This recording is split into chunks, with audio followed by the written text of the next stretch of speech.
Belief. Every experience and every expression which you create comes from a vantage point, a belief as to who and what you are. You have in the consciousness and subconscious the generational beliefs which have been handed down to you from the parents, from the generations of the grandfather, great-grandfather, great-grandmother, etc., and from the peers and their generational belief embodied in the culture in which you have been raised.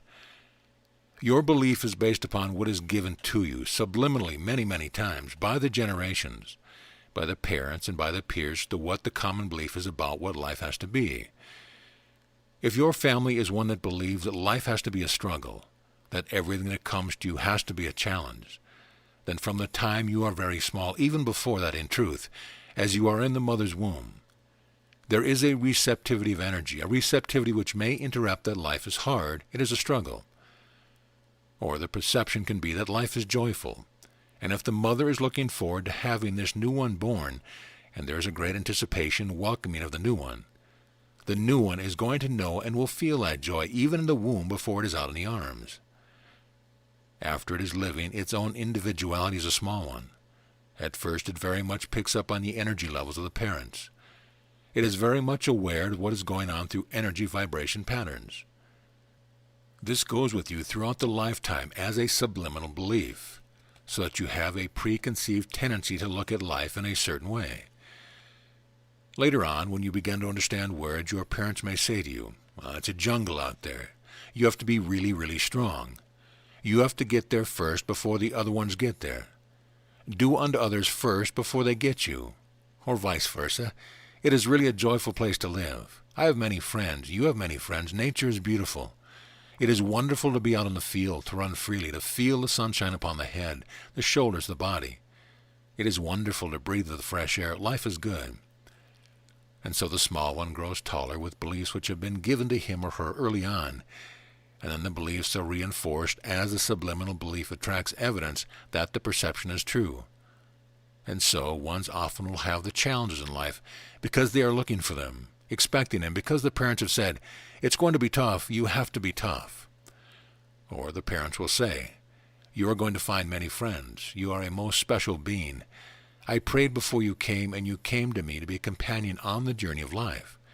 And I am so happy that you came. Let us walk hand in hand and rediscover all the beauty that this life has to offer. From that foundation, which is unconscious and yet conscious as well, you fashion how you see your world. You can work with those beliefs when you recognize them. When you sit with yourself just quietly, or when you are traveling in your vehicle, or when the mind is free to think back to the childhood, or to recognize a reaction to something that happened. Stop for a moment. Something has happened, and you have a reaction immediately to it. And then there may be a feeling of, oh, okay, I know how to handle that. Or there is a feeling that, oh my God, how am I going to handle this one? You can be aware of how you feel in the body. Stop for a moment and be aware of where you are holding the energy, where it has hit you. Has it hit you at the heart where you feel that you have to shut down, or can you be open and expansive? Has it hit you in the abdomen, where you feel that you have to be armored and you have to save self? The torso, from the neck down to below the abdomen, has been oftentimes the part that has been the reason for releasing the body. It has been the area where you were struck in battle or off with the head across the neck. So this part of the body is very much attuned to receiving energy, and it will tell you, it has a language, how you are feeling about any occurrence.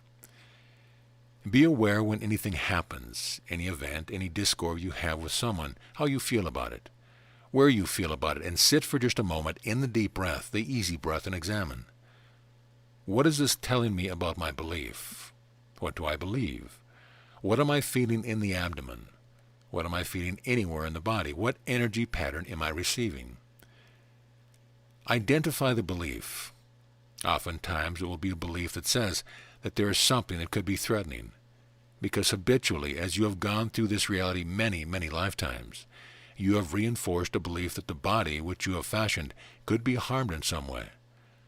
And so there is an initial reaction that perhaps whatever was said to you, whatever occurred, could be seen as threatening and could have power of some sort over you.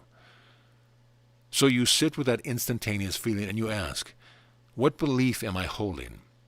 And then you ask, where does this come from? What does it go back to? and there will come to you a vision, an idea, a time, an occurrence, a root source. And then you ask of yourself, is this a belief that serves me now? Now, in many other lifetimes, that belief served you well, because the feeling of threat to the body caused the adrenaline to flow, and you ran from whatever was perceived to be threatening. And you did save the body for some other time. And so, that belief and that reaction have served you well. It is not a wrong thing. But you ask of yourself in this day and time, does it serve me now? Do I need this belief now? If you feel that you do not need it now, you begin by first being conscious of it. Then secondly, you take a deep breath and you ask, how can I see this differently? And as you take that deep breath, you realize that you do not have to hold that belief. There is no parent standing next to you saying that you have to believe it anymore. There is no great person in the realms above you saying that you have to believe it. You go within to the energy that you are and you ask of yourself, how can I see this differently? How would it feel if I understood that which he said to me was said in love? And you play with that in your imagination. How would it be if what they said to me was said in love? Not as a threat as I first perceived it, not as a judgment as I first perceived it, but when they said that, how would it feel if I perceived it said in love? You'll feel a change in the vibrational energy of the body itself. It will relax. It does not have to be armored any longer. It expands. Every time something comes up and you know, oh, that did not feel good, or that did feel good, trace it back to what the underlying belief is and be conscious about it. First of all, be conscious. Second of all, take the deep breath. Third, ask, how can I see this differently? And then fourth, move into the energy feeling of how it feels to perceive it differently. You can do this. You will find yourself being very busy all throughout the day, because truly you go through every day. And this is not said as a judgment, but as a discernment. You go through a day with a lot of reaction to things that you do not even know you are reacting to. You walk through the day half asleep. I am asking of you now to be awake, to be conscious, to be aware. What am I feeling? Why am I feeling? What is the underlying belief? And then if you want to change it, imagine the energy feeling of the opposite, love instead of fear, understanding instead of judgment. Now, I have spoken to you just now about how to change the conscious belief, how to make them conscious and to change. Some beliefs are very deeply embedded in energy patterns of the body and of the self that you are. They have been very deeply embedded throughout lifetimes. These are the ones that are going to be a bit more challenging to find. They are going to be the subconscious ones which will come up as you deal with the ones that are on the surface, the ones of this lifetime. Other ones from other lifetimes are going to come up and be known. And when I say that, be aware that you have lived many, many lifetimes in many different cultures. So there are going to be beliefs from other cultures that have been taken, integrated, put into the matrix of the soul, and then remembered and carried in the body at the cellular level. So that the cells even have memory of other cultures and other beliefs that those cultures believed in, all the way back as far as you can trace it in linear history and beyond. So when one say to you that belief is a foundation, and that you can change belief, be aware that what you start with is the tip of the iceberg, and that there is much more underneath which will come up at some point. You all have unique history. You all have unique memories of lifetimes which have built upon many beliefs, and many of those beliefs are going to be deeply embedded in the energetic pattern of the body. They are accessible to you, but some are just a bit deeper than others. So I say to you, work with the conscious beliefs, the ones that come up in this lifetime that hit you right in the face or right in the stomach, wherever they hit you. Be aware of where the belief comes from, and then give to yourself much allowance and love, because everything you have ever done in any lifetime, even if it has brought you to challenges that you even experience in this lifetime, have been treasures. You wanted to play in the sandbox of creativity. You have wanted to know, how does it feel to make sand? And so you have made plenty of sand. How does it feel to make the sand castles? So you make the forms, the bodies. How does it feel to be finished with one sand castle and to build another? And so you wipe out one form and you build another sand castle and you play around with that one for a while. How does it feel to throw the sand up in the air? Is it going to stay in the air? Well, in some realities it does. In this reality, it comes back down on your head. This reality is much of the sending and receiving, so that what you send out often comes back to you. It is part of what you have built into this reality. You have lived every lifetime that you can imagine and more. And many of those lifetimes you have done things that now the energetic pattern of the body does not accept well.